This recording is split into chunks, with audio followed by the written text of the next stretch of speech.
I'm Hawk, and this is Talk of Better Worlds. I love history, and I love video games. Today I want to talk about a list of 5 historical video games that you may not have heard of.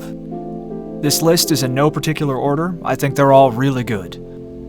I wouldn't call most of these games accurate, but they're a good springboard to look into the real historical events and places that they're based on. So without further ado, let's start with number 1, Stronghold. Stronghold came out in 2001 and was unlike anything else at the time. I remember playing it when I was young, and it'll always have a place in my heart. Bias aside, I've yet to see another castle builder game quite like Stronghold.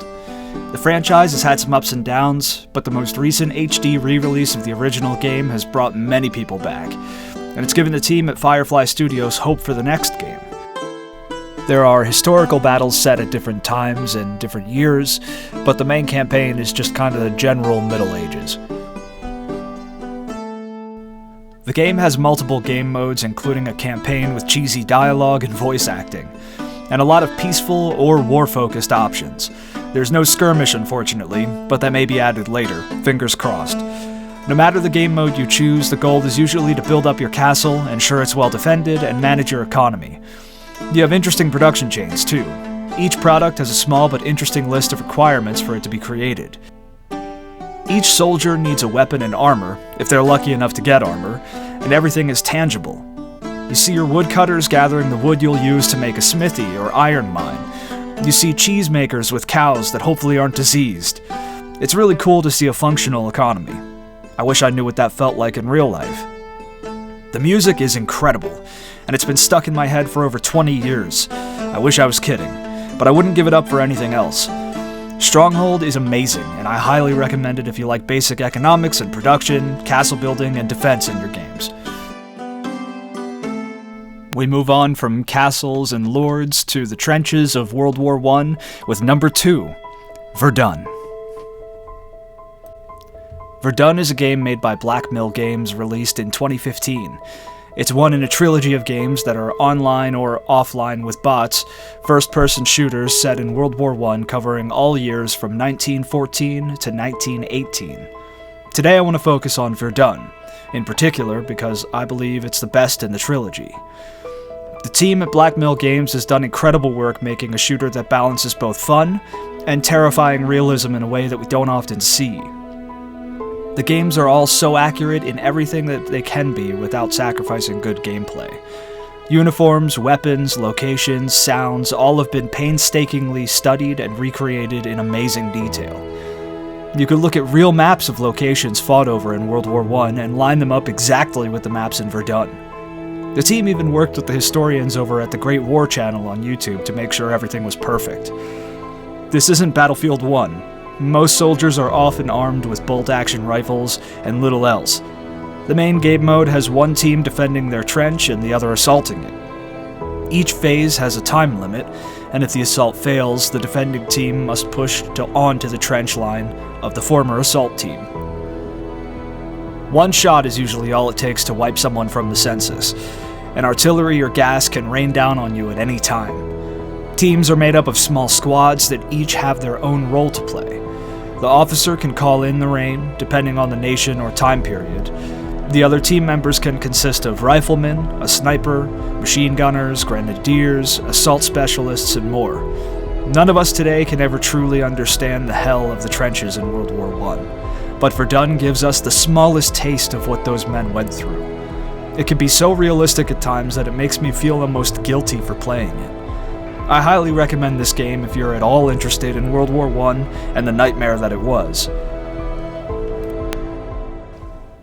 From the trenches of World War I, we move on to the skies of World War II in number 3, Bomber Crew. Bomber Crew was released in 2017 by RunnerDuck and published by Curve Games. This one isn't as serious as the last, but it can be even more insane than trench warfare. In Bomber Crew, you're tasked with managing the crew of an English Lancaster bomber, taking on all kinds of wild missions to bomb the Germans back to the Stone Age. You do not have direct control over the crew or the plane, but you guide them in the right direction and assign tasks or points. As you complete missions, you get money to spend on upgrading the plane and crew. You could outfit them for specialized roles, make sure they have protection from gunfire, and you could unlock cool abilities for the crew too. The bomber is also a character just as much as any crewmate. You can name your bomber, and I like to paint little bombs on the front for each mission we return from.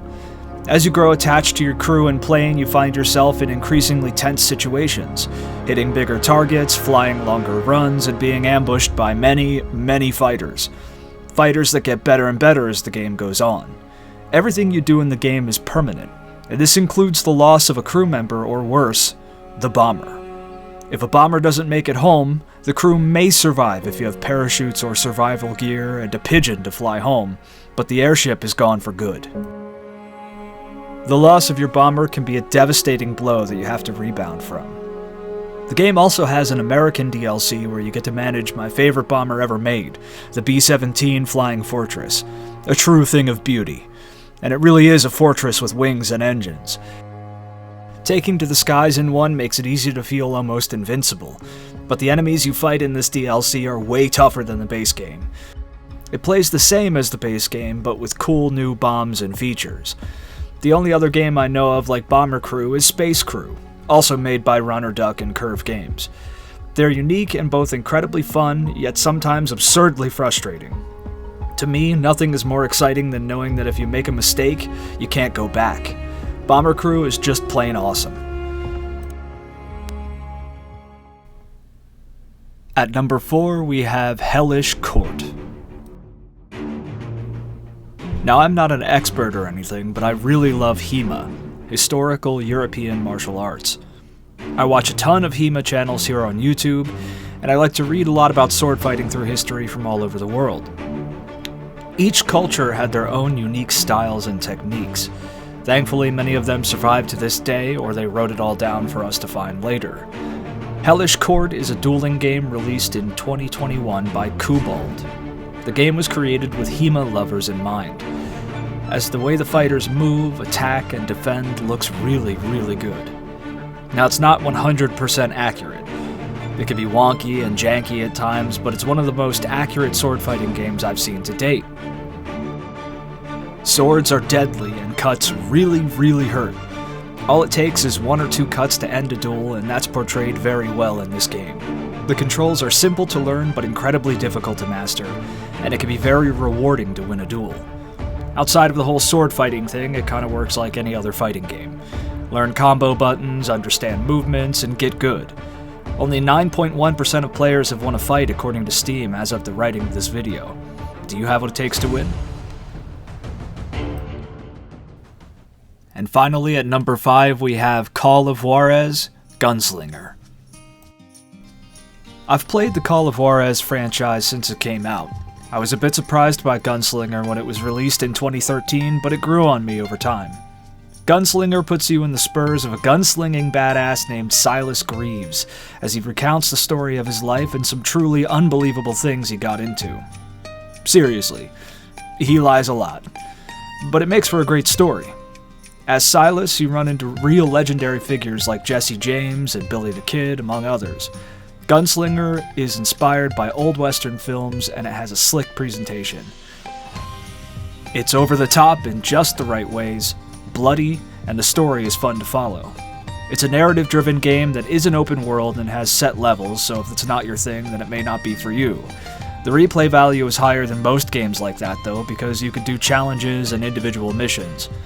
There's plenty of collectibles and secrets to find too, and 3 kinds of builds, so to speak, that you can level up as you go through the game. It also has some choices that will change small things.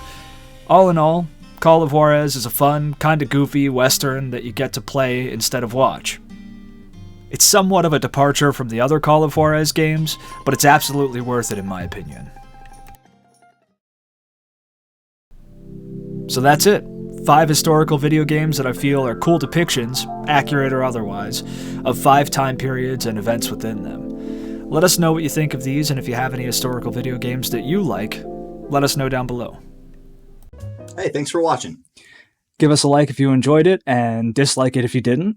Let us know what you think about the channel. And don't forget to subscribe. Tell your mom.